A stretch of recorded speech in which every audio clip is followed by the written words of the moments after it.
kitchen light in Daniel Whitfield's house always turned gold before anything else woke up. He stood at the counter with his coffee going cold, one hand resting on the pot, his eyes drifting, the way they did every morning, to the suitcase by the door. It had been packed for 7 years. He never asked himself why he kept it there anymore. Tires crunched on the gravel outside. He set the mug down slower than he meant to. When he opened the door, the morning sun was behind her, and for a moment he could not see her face, only the shape of her, and the envelope in her hand with his real name written across it. Not Whitfield. Neither of them said a word. Behind her, the suitcase sat exactly where it always sat. Claire Bennett stood on the porch for 3 full seconds before either of them moved. Daniel finally stepped back, wordless, and she took that as invitation enough. She crossed the threshold like someone walking into a room she used to know the layout of, then stopped, because nothing about it matched what she remembered. "You live here," she said. "Not a question." "I do." She held up the envelope but didn't hand it over yet. "This came to the county office. Somebody forwarded it to me because it had my old firm's letterhead attached. I almost didn't open it." She paused. Then I saw the name. Daniel's jaw tightened. Upstairs, floorboards creaked. Lily, moving around her room, getting ready for school, is oblivious to the fact that the last 7 years of her father's carefully built quiet had just walked through the front door. "Coffee's on," he said, because it was the only sentence he trusted himself with. Claire followed him into the kitchen, taking in the details without seeming to. The child's backpack hung on a hook, a drawing taped to the refrigerator door, a man's flannel jacket draped over a chair like it had been thrown there in a hurry and never picked back up. None of it matched the man she remembered from Boston, the one who wore tailored suits and argued in front of federal judges like he'd been born doing it. "I didn't know you had a daughter," she said quietly. "There's a lot you don't know." He said it without cruelty, just fact, and poured a second cup without asking if she wanted one. She took it anyway. "I got the port planning job here 3 weeks ago. I had no idea you were." She gestured vaguely. "At the house, at him, at all of it. This wasn't supposed to be the same town." "Small coincidence, is it?" Her eyes held his. "Because I've been in this job 3 weeks, and somehow the first name on a subpoena list from an old maritime fraud case lands on my desk with an address that turns out to be yours." Daniel's hand found the envelope between them, and before she could ask another question, he took it, folded it once, and slid it into the pocket of his jacket. "I'll deal with this, Daniel." "Claire." His voice dropped, not sharp, just tired. "Not right now." Upstairs, a door opened, and small feet started down the staircase. Claire glanced toward the sound, then back at him, and something passed between them that neither one acknowledged out loud. The specific weight of years. Neither had spent finishing a conversation they'd started once, a long time ago, in a city neither of them lived in anymore. "I have a meeting at the town hall in 40 minutes, Claire said finally, setting the untouched coffee down. "My first one. I should go." He walked her to the door. Neither of them reached for a goodbye that felt adequate. At the threshold, she paused beside the suitcase, glancing down at it the way anyone would glance at an object that didn't belong, packed, upright, waiting. She didn't ask about it. She didn't need to. Something in the set of Daniel's shoulders told her this wasn't a question he'd answer standing in a doorway. She left without another word. Daniel watched her car pull out of the gravel drive, watched it disappear past the tree line, and only then did he look down at the suitcase himself, really look at it, the way he hadn't in longer than he could remember. 7 years of mornings had passed him by that same door without a single one of them requiring an answer. This one did. He could feel it in the particular stillness of the house around him. The way a room feels different after somebody said something true in it for the first time. Behind him, Lily's voice called down the stairs, asking who had come by so early. He didn't answer right away. He was still looking at the suitcase, and for the first time in 7 years, it didn't feel like safety. It felt like a countdown he'd forgotten he was running. Marcus Doyle showed up at the boatyard a little after 9, the way he always did on Thursdays, except this time he didn't bother with the usual small talk about tide charts or the busted transmission on Slip 14. He walked straight past 2 half-repaired hulls and found Daniel elbow-deep in an engine well and said, "You know who she is, right?" Daniel didn't look up. "I know who she is. I mean, you know what she is now. Director of Port Planning. Appointed 6 weeks ago. right after Ashcombe's redevelopment proposal cleared its first council vote. Marcus crossed his arms. That's not a coincidence, Daniel. That's a door somebody opened on purpose. She said she didn't know I was here. Maybe she didn't. Doesn't mean somebody else didn't. Daniel set down his wrench and wiped his hands on a rag that had seen better decades. For a moment, neither man spoke. The only sound the slow creak of hulls shifting against their moorings, gulls somewhere further down the dock. There had been a time, and it felt, standing there, like it belonged to somebody else entirely when Daniel had walked into federal courtrooms in tailored suits and taken apart insurance fraud cases in front of juries who hung on every sentence. Whitcomb and Sayer, one of the largest maritime law firms on the eastern seaboard, and Daniel had been their brightest asset, the one who'd cracked open a shipping conglomerate's decade-long insurance fraud scheme and made it front-page news in 3 states. He'd built that career under his mother's maiden name, Whitfield, long before any of it mattered. A quiet accident of paperwork that became, later, the only thing that let him disappear. He hadn't planned on vanishing. It happened in pieces, first the case, then the threats that came after it, vague and untraceable, phone calls that ended before anyone spoke, a car that idled too long outside their old house, then Sarah, his wife, dead, in what the county called an accident, and what Daniel had never once believed was one. After that, there was no career left worth keeping. He'd taken Lily then too, and driven south until the highway signs stopped feeling like they were still pointing toward danger. The envelope, Daniel said finally, isn't administrative. It's a subpoena. Related to Halloway Maritime, the same fraud case. Somebody's reopening it. Marcus exhaled slowly. After 7 years? After 7 years. Lily's voice cut through the yard before either man could say more, calling out that she couldn't find her other shoe, half question and half complaint, and Daniel's whole posture changed at the sound of it, the tension in his jaw loosening just enough. He found the shoe under a bench, crouched down, tied it himself even though she insisted she could do it, and for a moment the boatyard, the subpoena, the whole unraveling morning simply paused. "You've been standing at that door a lot lately," Lily said, apropos of nothing, watching him tie the lace. "Like you're waiting for something." He looked up at her. "Just old habits, kiddo." She accepted that the way children accept most half-answers, without needing it to be whole, and skipped off toward the truck, already talking about something that had happened at school the day before. Daniel watched her go, and something settled in him that hadn't settled in years, not comfort exactly, but clarity. He couldn't keep living like a man half a step from leaving, not if he wanted Lily to have something real, not a town he might vanish from at any hour, not a father who kept one eye on the door. Somewhere between tying his daughter's shoe and watching her run toward the truck, Daniel understood that the suitcase by his front door was no longer protecting anyone. It was just fear, dressed up as preparation. Marcus watched him closely.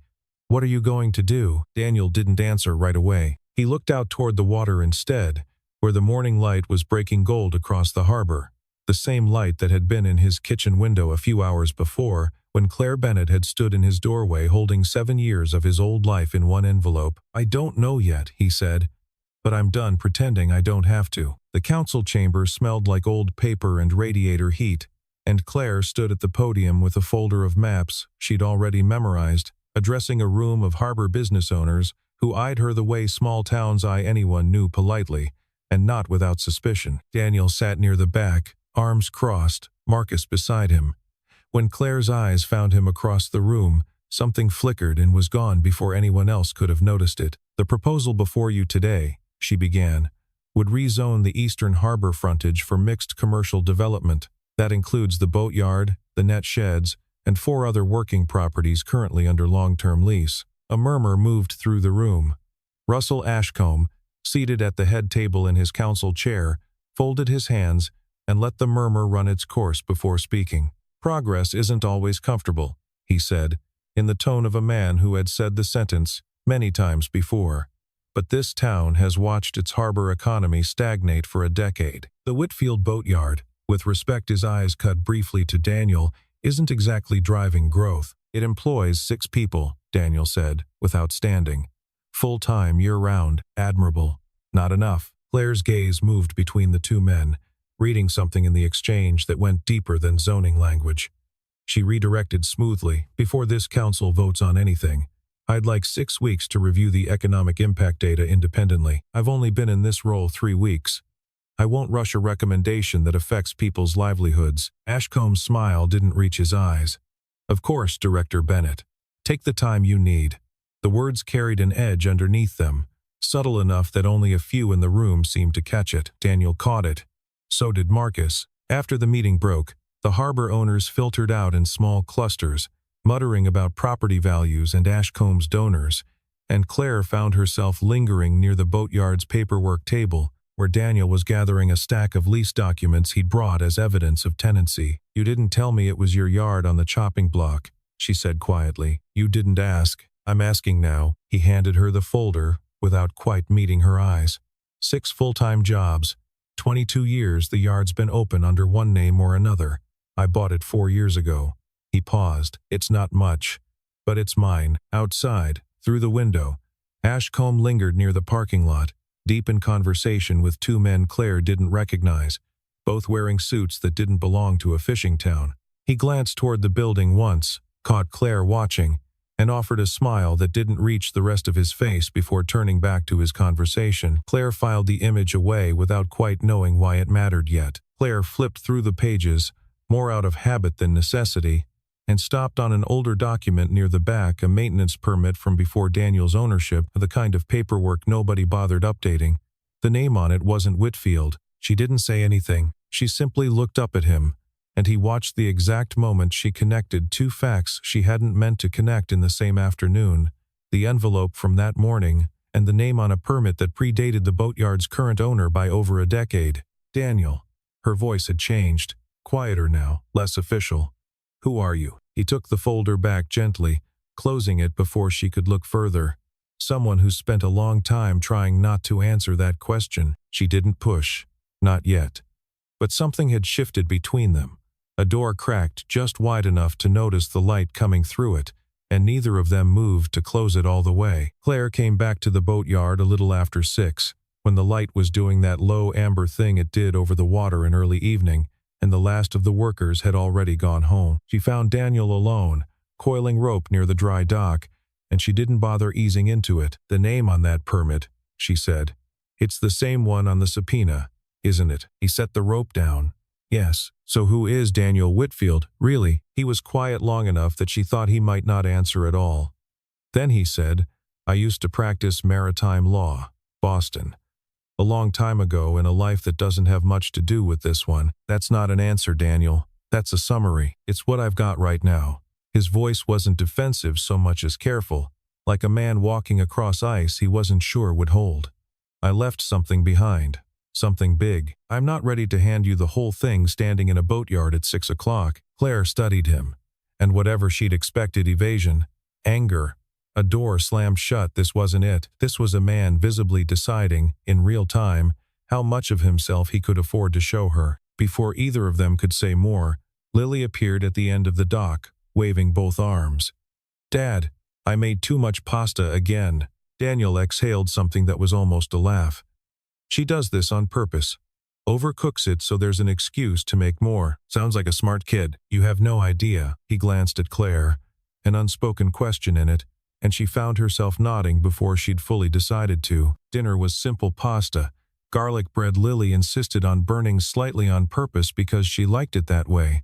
A kitchen table with mismatched chairs. Claire watched Daniel in a way she hadn't let herself watch him in years, not as a subpoena name or a zoning obstacle, but as a father patient, present, laughing at his daughter's exaggerated stories about a substitute teacher who apparently couldn't pronounce anyone's name correctly. Lily peppered Claire with questions the way children do when they've decided someone is interesting.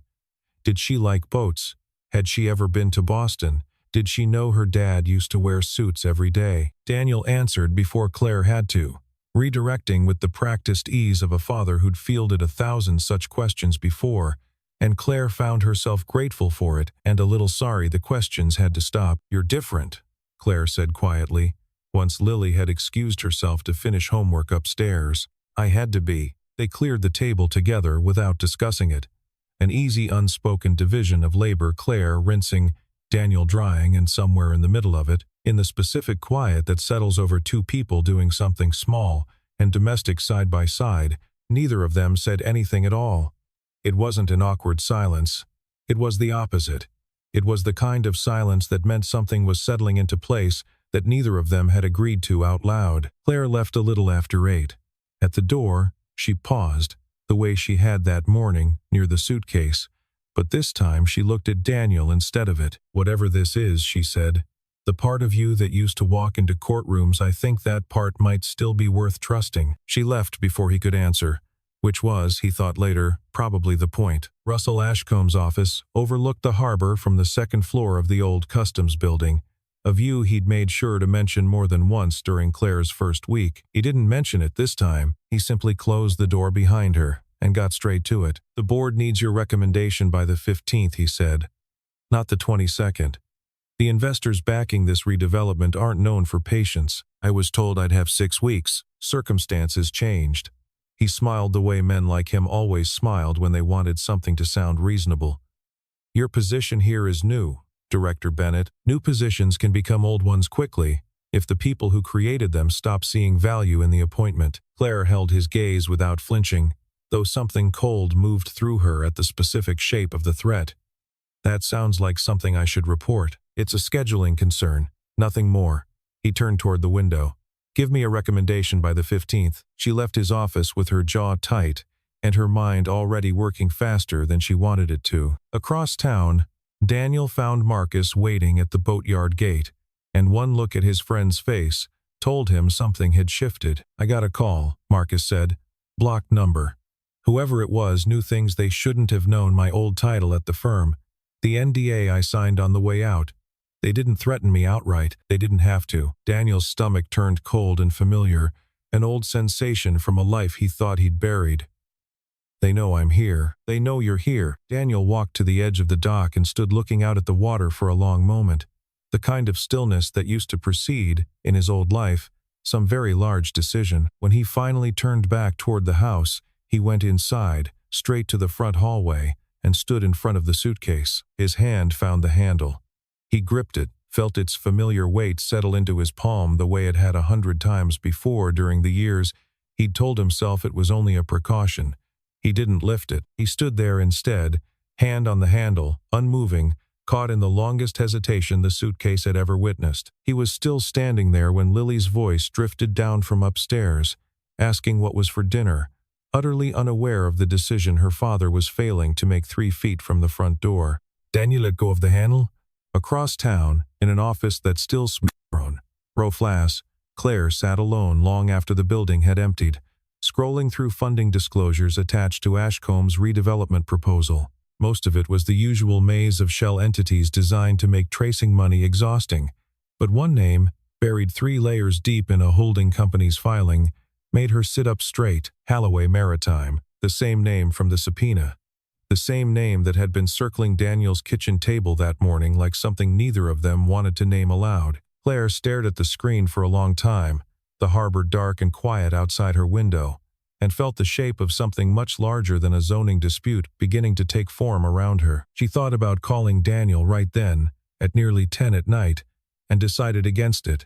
This wasn't a discovery to hand someone over the phone. It deserved a room, a table, enough time for the whole shape of it to land properly. She closed the laptop, gathered her notes, and sat a while longer in the dark office, listening to the harbor settle outside her window. Odette's diner sat at the end of the pier, the kind of place that had been serving the same coffee in the same chipped mugs for 3 decades, and Claire found herself there the next afternoon, notebook open, still chasing the Holloway Maritime thread. She hadn't expected Odette herself to slide into the booth across from her, wiping her hands on her apron, eyes sharp in a way that suggested she'd been waiting for someone to ask the right question for a long time. "You're looking into Holloway," Odette said.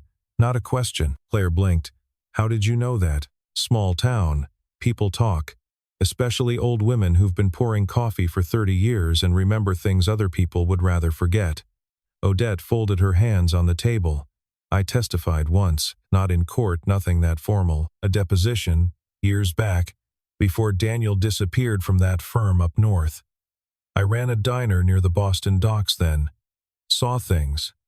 Heard things. Holloway's people made sure my statement never went further than a filing cabinet. Claire set down her pen. And Ashcombe? Russell Ashcombe's been taking money from shipping interests since before he had gray hair. Holloway's just the latest name wearing the same old face.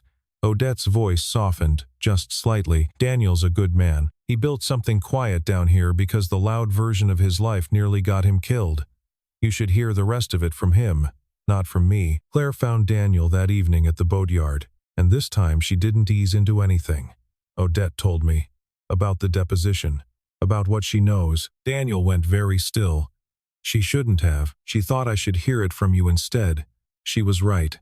Claire's voice cracked, not with anger, but with something raw. I've spent days chasing shadows around a story you could have just told me. I couldn't. His voice was low, unsteady in a way she hadn't heard from him before, because telling you meant reliving it, and I've spent 7 years trying not to. He told her then all of it, standing in the half-dark of the boatyard with the tide rising against the dock pilings. The case against Holloway Maritime, the threats that followed, vague enough to dismiss individually, specific enough in some to terrify. Sarah's death, ruled an accident by a county coroner who'd never once considered the timing suspicious, though Daniel had considered nothing else since. The name change, the years of watching every car that idled too long, every stranger who lingered near the school pickup line, every knock on the door that came without warning. The suitcase, he said finally, isn't sentimental. It's not some symbol I kept out of habit. It's been ready because some part of me never stopped believing I'd have to run again, that staying anywhere was borrowing time. Claire didn't step back. She didn't offer easy comfort either. She simply reached out and set her hand over his, on the worn wood of the dock railing, and left it there. You don't have to run this time, she said quietly. Not alone, at least. Neither of them moved for a long moment. The water kept rising against the pilings, steady, unbothered, indifferent to the two people standing above it who had just crossed, without either one saying so, into something neither of them was prepared to name yet. The town hall was full by 7, folding chairs dragged in from a supply closet to handle the overflow, and Claire stood at the front with a binder of findings she'd assembled over 3 sleepless nights. Daniel sat in the second row this time, not the back. Marcus beside him. Lily was home with a neighbor, and Daniel had made sure of that deliberately, because he had a feeling about how tonight might go. Ashcombe opened the meeting with practiced ease, moving quickly through procedural items before arriving at the redevelopment vote. The council has heard extensive testimony, he said. It's time to move forward. Before you do, Claire said, standing, I'd like to enter new information into record. Funding for this redevelopment traces back through several shell entities to Holloway Maritime, a company with a documented history of insurance fraud, and, according to sworn testimony I've obtained, a long-standing financial relationship with Councilman Ashcombe. The room went very quiet. Ashcombe's composure didn't crack immediately, but something behind his eyes did. He turned toward Daniel with a slow, deliberate menace. Perhaps the council should also hear who Daniel Whitfield really is, his real name, his disbarment, the reasons he vanished from Boston and reinvented himself down here. He let the words sit. I imagine this town would be very interested. A murmur rippled through the crowd. Daniel felt every eye in the room shift toward him, and for one long second, 7 years of instinct told him to reach for the door. Instead, he stood. My name is Daniel Whitfield, he said, voice steady in a way that surprised even him. Before that, it was Daniel Voss. I was a maritime fraud attorney in Boston. 9 years ago, I brought a case against Holloway Maritime that exposed a fraud scheme worth over $40 million. After that case, my family started receiving threats. My wife died in what was ruled an accident.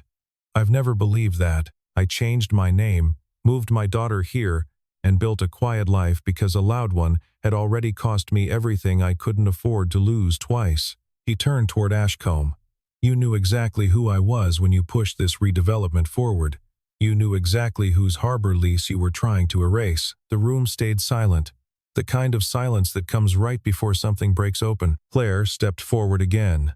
I'm formally requesting an independent investigation into the funding sources behind this project. and I'm recommending the council delay any vote until that investigation concludes. She looked directly at Ashcombe. I understand that may cost me this position. I'd rather lose it than certify a project I believe is compromised. The chairman banged his gavel, more out of procedural instinct than any real control of the room, and the meeting dissolved into overlapping voices, reporters from the county paper scrambling for quotes, harbor owners talking over each other, Ashcombe already halfway to the exit with 2 council members trailing after him, faces tight with the particular alarm of men recalculating their alliances in real time. Marcus found Daniel near the doorway afterward, gripping his shoulder once, hard, the kind of gesture that carried more than any sentence could have. Neither of them said much. There wasn't much left to say that the room hadn't already heard. By morning, the story had moved past the harbor and into the county paper's front page, and by the following week, it had traveled further than that a regional outlet picked it up, than a maritime law blog that specialized in exactly the kind of case Daniel used to argue for a living. The town of Beaufort found itself, briefly and uncomfortably, at the center of something larger than a zoning dispute. Opinions split predictably. A handful of longtime residents muttered about outsiders stirring up trouble, about a man who'd lied about his name for years, however good his reasons. But far more people remembered the 6 years Daniel had spent quietly fixing engines for fishermen who couldn't pay full price, mentoring 2 teenagers from the trailer park near the marina, donating dock space during hurricane season without ever mentioning it to anyone. The town, it turned out, had already decided who Daniel was, long before it learned who he used to be. Ashcombe was suspended from the council within the week, pending a formal investigation after Marcus finally released from the binding weight of his old NDA by the simple fact that the truth was now public record handed over 3 years of internal memos linking Ashcombe directly to Holloway's shell entities. The investigation would take months, maybe longer, but the redevelopment vote was dead, and everyone in town knew it. A few of the harbor families brought food by the boatyard that week, the way small towns do when they've decided someone has earned their loyalty. A casserole dish left on the porch, a note from one of the fishermen thanking Daniel for years of favors nobody had ever asked him to repay. Lily's teacher mentioned gently that a few kids had asked whether her dad used to be a superhero, and Lily had apparently answered with complete seriousness that he still was, just a quieter kind. Claire found Daniel at the boatyard 2 days later, the first quiet moment either of them had managed since the meeting. He was sanding down a hull that didn't strictly need sanding, the kind of task men take on when their hands need something to do. I might lose the job, she said, sitting on an overturned crate beside him. The board's not thrilled about a director who publicly accused a councilman of corruption 3 weeks into the role. You did the right thing, I know. She watched him work for a moment. Doesn't make it less terrifying. He set down the sander. For what it's worth, nobody in this town is going to forget what you did tonight. Neither will I. She looked at him, and for the first time since she'd arrived in Beaufort, there was nothing official between them. No zoning language, no envelope, no careful professional distance either of them had been maintaining out of habit. Just 2 people who had spent years circling the same unfinished conversation, finally close enough to finish it. I'm not going anywhere, Claire said. Whatever happens with the board. Good, Daniel said. Neither am I. Later that evening, Lily wandered out to the front hallway looking for her shoes and found her father standing very still beside the suitcase, one hand resting on top of it, not gripping the handle this time, just resting there, the way a person touches something they're trying to decide whether to keep. She didn't ask what he was thinking.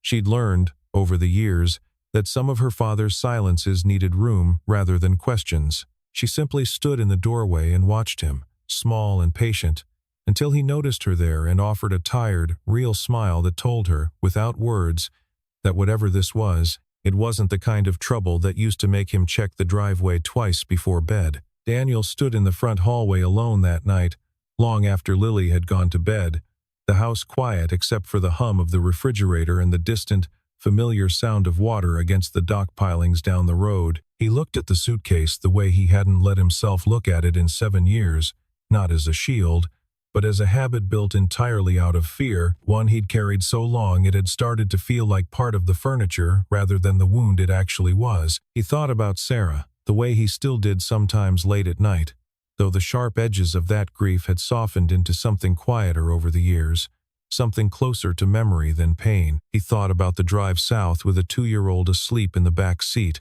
the way every gas station bathroom mirror had shown him a stranger wearing his face. He thought about how long a person could live prepared to leave before the preparation itself became the thing keeping them from ever really arriving anywhere. Claire arrived a little after 9, letting herself in the way she'd started doing over the past week, without either of them commenting on it. She found him standing there and didn't ask what he was doing. She simply crossed the room and stood beside him, close enough that their shoulders nearly touched, and said nothing at all. They stood like that for a long moment, the suitcase between them and the door, 7 years of readiness, compressed into a single piece of worn canvas and a broken zipper Daniel had never bothered fixing, because fixing it would have meant admitting he expected to use it again. Daniel knelt down finally and unzipped it. Inside were the things he'd packed the week after Sarah dyed a change of clothes for himself. A smaller set for Lily, cash in an envelope gone soft with age, a folder of documents he'd once believed might be the only proof he'd need if he ever had to disappear a second time. He lifted each item out slowly, setting them on the floor beside him, and Claire watched without offering help, understanding somehow that this needed to be done by his hands alone. When the suitcase was empty, he folded it flat and carried it to the hall closet, sliding it onto the top shelf behind a box of Lily's old baby clothes Sarah had never let him get rid of. He closed the closet door. It was such a small motion. It had taken years to arrive at. Lily came downstairs in her pajamas, drawn by some quiet instinct children have for moments that matter, even when nobody explains them, and found her father standing in the hallway with Claire beside him, and no suitcase by the door for the first time in her memory. She didn't understand the specifics. She understood enough. She crossed the room and wrapped her arms around her father's waist, and he knelt down and held her, and for a long moment none of them said anything, because there wasn't anything that needed saying. The investigation into Ashcomb's dealings closed 9 weeks later, quietly, the way most of these things do once the initial noise dies down. A formal censure, a resignation dressed up as retirement, a settlement that made the county paper's back pages instead of its front.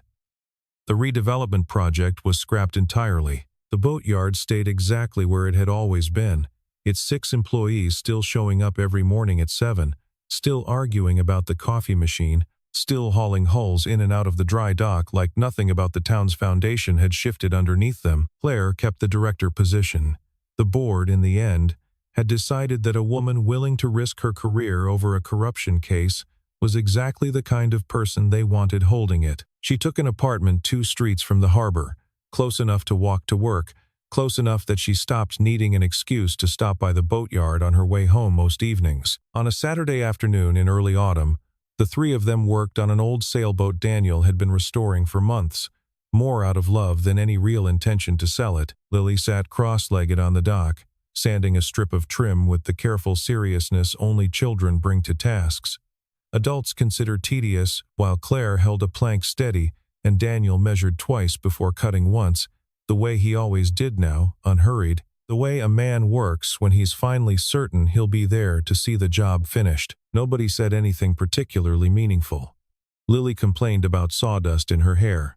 Claire teased Daniel about measuring a 3rd time just to be sure. The afternoon light did the same gold thing it always did over the harbor. The same light that had been in Daniel's kitchen window the morning Claire first appeared on his porch, though neither of them mentioned that either.